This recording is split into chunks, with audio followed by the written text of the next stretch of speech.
যুক্তরাষ্ট্র প্রবাসী প্রিসিলা বিএনপির নেতাদের উদ্দেশ্য করে শহীদ প্রেসিডেন্ট জিয়াউর রহমানের নামে একটি ফেসবুক স্ট্যাটাস দেন। যেই ফেসবুক স্ট্যাটাসটি ব্যাপক ভাইরাল হয়েছে। প্রিসিলা শহীদ প্রেসিডেন্ট জিয়াউর রহমানের নামে ফেসবুক স্ট্যাটাসে কি লিখেছেন তার বিস্তারিত আপনাদের সামনে তুলে ধরছি। প্রিসিলা লেখেন, বিএনপি অপছন্দ করেন এমন মানুষ কম, কিন্তু বিএনপির নেতারা বিএনপিকে অপছন্দ করানোর প্রজেক্ট হাতে নিয়েছে বলে আমার মনে হয়। শহীদ প্রেসিডেন্ট জিয়াউর রহমান একজন সেনানায়ক, একজন রাষ্ট্রনায়ক, একজন দেশপ্রেমিক, যিনি দেশের জন্য জীবন দিয়েছেন আর আপনাদের জন্য রেখে গেছেন তার নাম, যে নামটা আজ আপনারা বিক্রি করেন দিনে রাতে। প্রিসিলা বিএনপির নেতাদের উদ্দেশ্য করে আরো লিখেছেন, শহীদ প্রেসিডেন্ট জিয়াউর রহমানের দলের নাম ধরে আপনারা বানিয়েছেন গাড়ি, বাড়ি, ফ্ল্যাট, ফার্ম হাউস, ব্যবসা করছেন আদর্শের নামে, আর কোটি কোটি টাকার মালিক হয়েছেন এক একজন নেতা, এক একজন আত্মত্যাগের মুখপাত্র। অথচ যার নাম নিয়ে এত রাজনীতি, তিনি রাষ্ট্রপতি হয়ে নিজের পুরনো পোশাক সেলাই করে পড়তেন। তার সন্তানদের গায়ে উঠত ব্যবহৃত জামা। না ছিল বিলাসিতা, না ছিল লোভ, ছিল কেবল আত্মমর্যাদা, দেশপ্রেম আর সততা।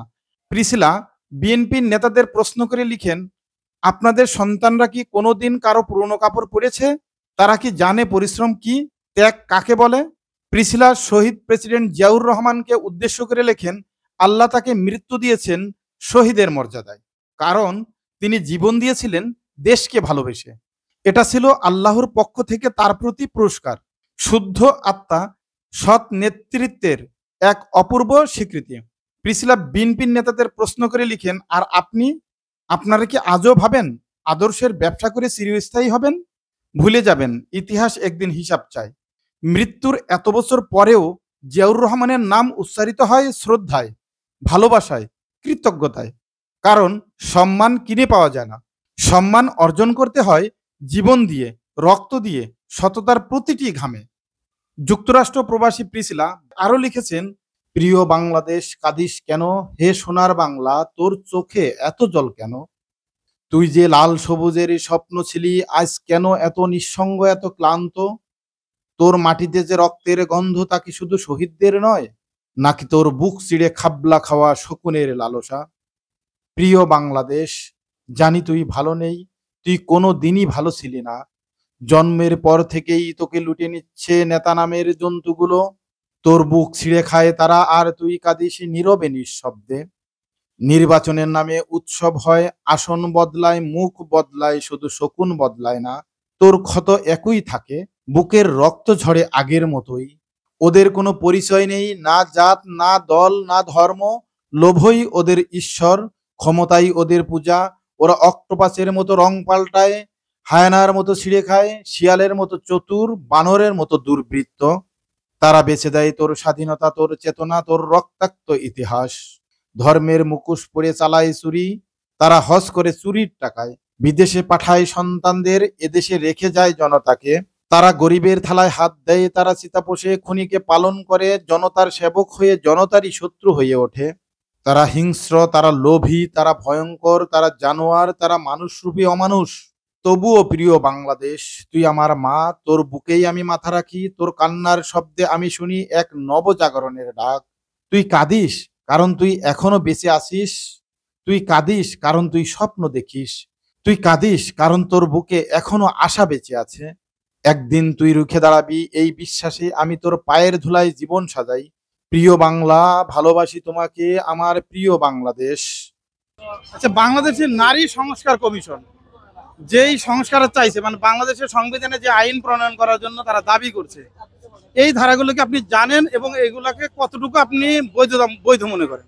না, এটা ইসলাম কখনো সমর্থন করে না আর করবেও না। বাকি এটা না করাটাই ভালো, কারণ মহিলাদের তো সমান অধিকার ইসলাম যেভাবে দিছে সেইটাই নিয়ে থাকাটাও তাদের উচিত থাকা দরকার, কিন্তু এর বেশি যাওয়াটা ভালো না। বেশিটা ইসলাম কখনো সমর্থন করে নাই আর করবেও না।